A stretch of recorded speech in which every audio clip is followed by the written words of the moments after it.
Step out of your current life with me for a moment. Step into the life of a scared girl roaming the streets of her city after running away from home. She is alone and she is vulnerable. She soon gets picked up, stripped of her clothes, and sold into the brutal world of sex trafficking. This is the true story of 12-year-old Atlanta native named Monica. Sex and forced labor trafficking, in its more extreme forms, is a slave trade of the 21st century and is arguably the greatest human rights challenge we may now face.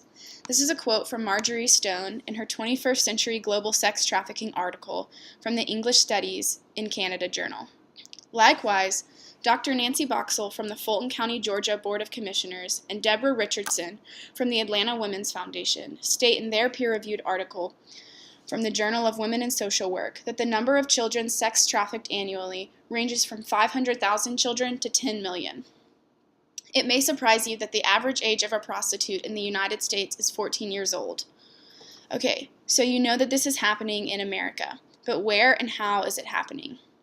Dr. Boxall and Richardson also state that it is obvious that Atlanta provides an easy source for children to be picked up because of the major airport, the frequency of sporting events and conventions, and the proliferation of adult entertainment already abundant in the area.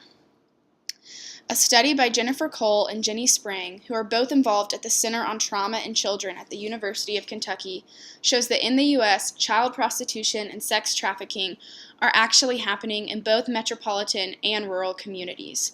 It is easy to see why metropolitan communities such as Atlanta would be an easy place for children to get picked up and sold into child prostitution. But it was more surprising to find that an equal number of children were picked up in rural communities.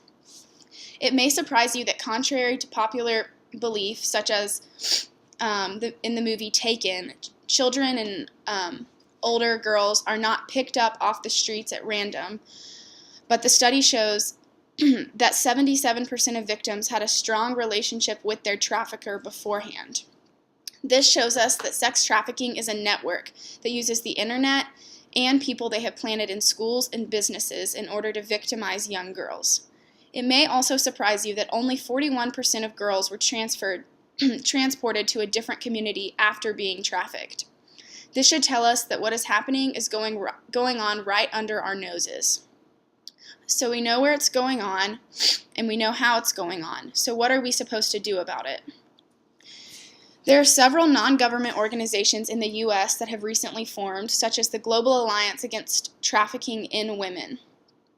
These organizations help to stop sex trafficking in both metropolitan and rural communities in the U.S. However, the most important thing we can do is to spread awareness.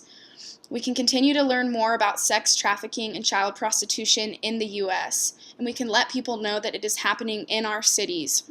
Raising awareness is the best way to help, as it will make people more alert to what is going on. Many people are unaware of the closeness of sex trafficking to their everyday lives. In reality, sex trafficking is prevalent, it is subversive, and it is all too commonplace. It is important that we keep informing ourselves of the reality of what is happening to normal children in the areas around us so as to better protect them in the future.